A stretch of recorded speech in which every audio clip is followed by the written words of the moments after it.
Now, while we're thinking about Somerset and places like that and holiday destinations, the time's fast approaching when many of us will be taking to the roads to get away from it all. But one thing you can't leave behind is a respect for the law. Amid growing calls for more realistic speed limits on Britain's roads, Thames Valley Police have been keeping an ever watchful eye on speeding motorists. WMtv has joined forces with the crew of Tango Tango 30 on the roads of Slough and Maidenhead.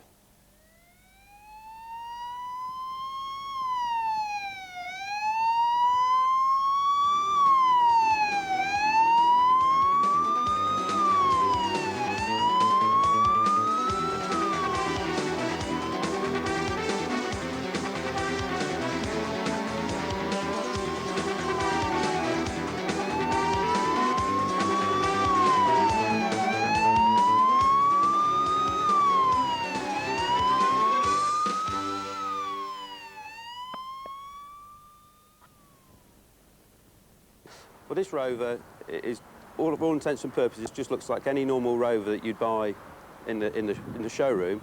But the difference is that we use this Rover for speed enforcement within the traffic department, and we've got varying gadgets.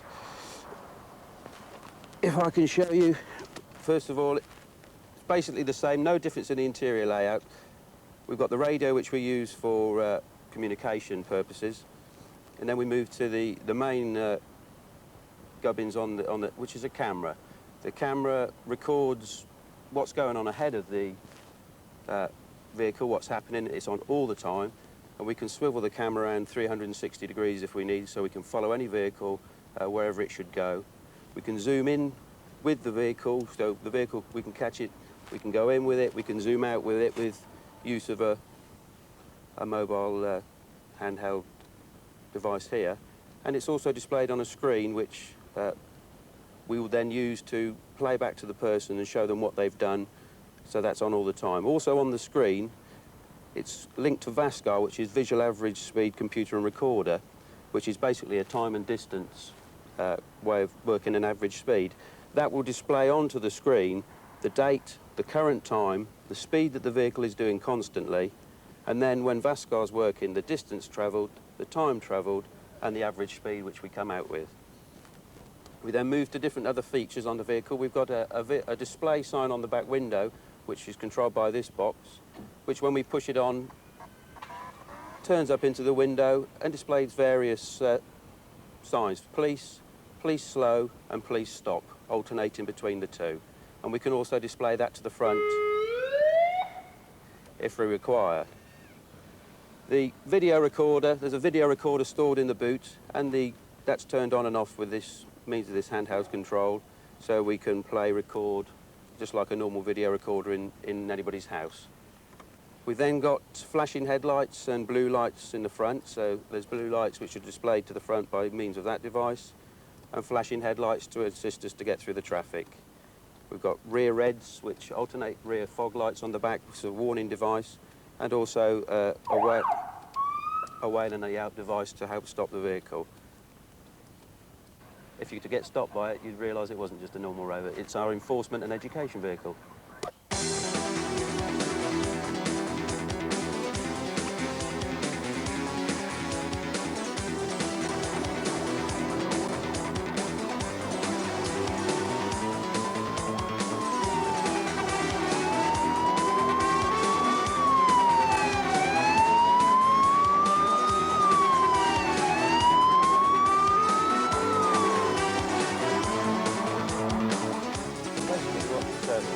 What we do with this car, it's called Tango Tango 30, and it's for speed enforcement and obviously speed driver education. What we see is video recorded, and we then show to the driver and either report the driver or give advice and caution in whichever we feel is the most appropriate action.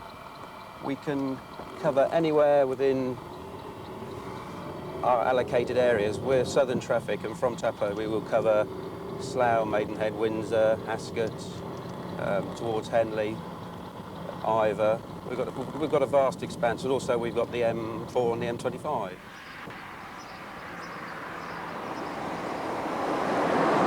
majority of the public are totally surprised. As I said before, they're not looking for a police vehicle that doesn't look like a police vehicle. You'll get the ones that will immediately put their hands up, yes, and they realise that that's it at the end of the day, that they've been caught fair and square, and then you get the one that says, no, I wasn't. And then you pull him back to the passenger seat, you rewind the film and show him, and when he's picked his jaw up, he then says, yes, I was doing that.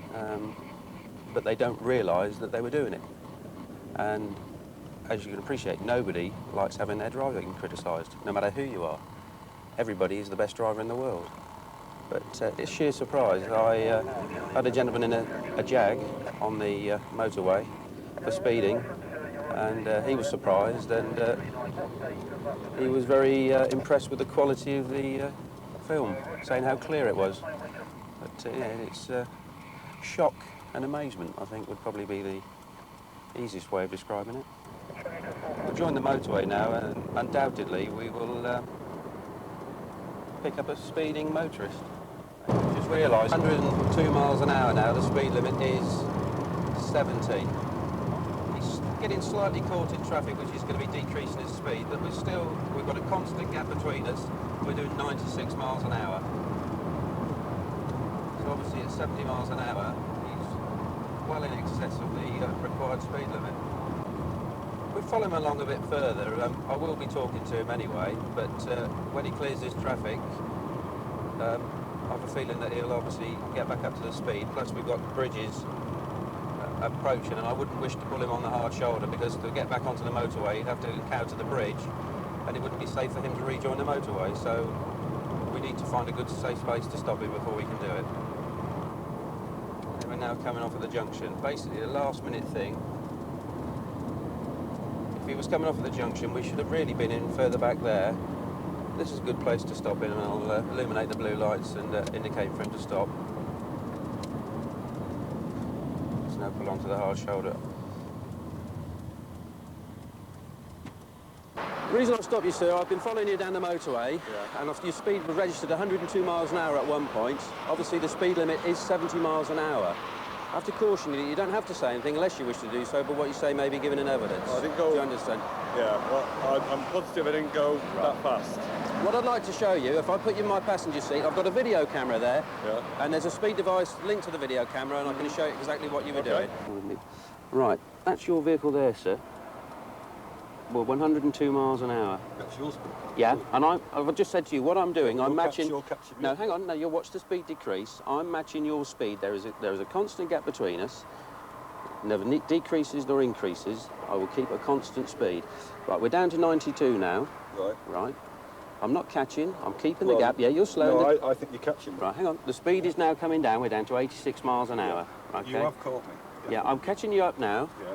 I'm not disputing that, because No, what I'm disputing is the 100 and whatever. Let's go back. Let's go back and see if we can go back a bit further, and I'll point it out to you again. Right. 92 miles an hour, 93. No, I'm not disputing that. 92. Yeah. That's what... You're neither pulling away from me. Now you are, and I'm having to increase again. But for a short time, I'm not saying any length of time, but we got to a speed where that gap didn't increase, which was 102 miles an hour, which is what I'm pointing out to you. Yeah. Right, now you're beginning to get caught in traffic, and I'm obviously bringing my speed down accordingly with yourself. There's not such a great gap that there was. You know, obviously you're catching the traffic in front. We're still doing 92 miles an hour there. That's the speed I thought I was doing. Right, okay. You just admitted to yourself that you were doing 92. Is there any reason why you were doing such a speed? I was just basically under the traffic. I knew I was doing over 80, but I didn't think I was doing much, but I never travelled much above 90, to be quite honest. But obviously I've just proved that you did. I mean, the flow of the traffic, you say you were going with the flow of the traffic. You've caught the flow of the traffic up again. So the flow of the traffic is obviously going less than 90 miles an hour. Yeah? Well, there was some cars on the outside. Like, I mean, you're there. I'm there. Yeah, as I say, we're travelling along. The rough speed of the traffic is 78, 80 miles an hour. Yeah, I held my hand up to the... Yeah. And what I would also say to you, when you did come off at the junction, you left it rather late. I wasn't going to get off here. I was going to actually get off at the next one. Right. I was unsure which... Yeah. You've got to treat everybody else as an idiot, OK? You coming off late may well have somebody else not accounting for that. Yeah.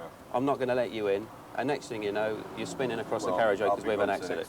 All right. When you rejoin the motorway, can I get you to use the hard shoulder, build your speed up, and just then pull back out when it's safe to do so? OK. All right then, thank you, sir. The smile for the cameras. You can do that.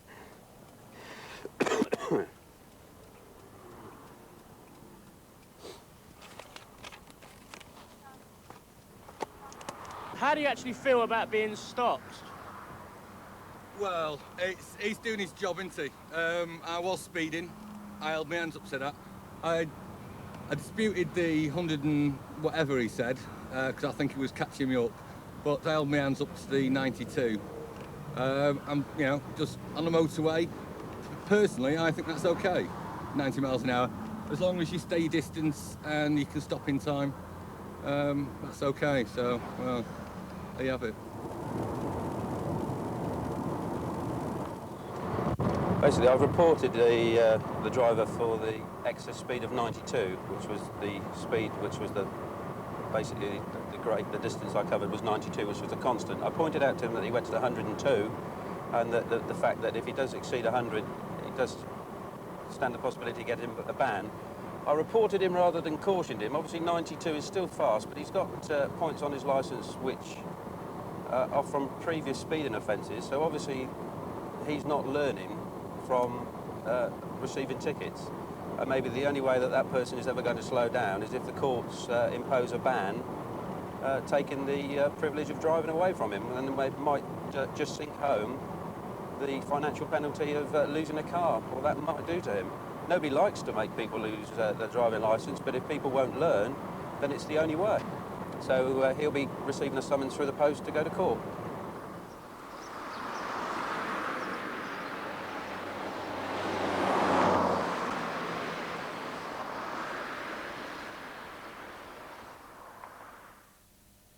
So beware, the writing's on the wall. Thames Valley Police keeping watch on the area's roads. And you heard the speeding motorist saying that he thought a speed of 92 miles an hour was okay on the motorway. Well, that's a theme which the Institute of Advanced Motorists would have some sympathy with, although they wouldn't go to the extent of condoning speeds in the 90s. They're campaigning at the moment for an increase in the motorway speed limit. They basically want to see it raised from 70 to 80 miles per hour. The message from the Chiswick-based institute is that it's not just speed that kills, it's doing the wrong speed in the wrong place at the wrong time. A change of mood now, though, as we go from the roads and we return to more leisurely activities and to our leisure theme for this week's programme. We look forward to a summer of fun for all the family. And that starts on Saturday the 18th of June with the Spelthorne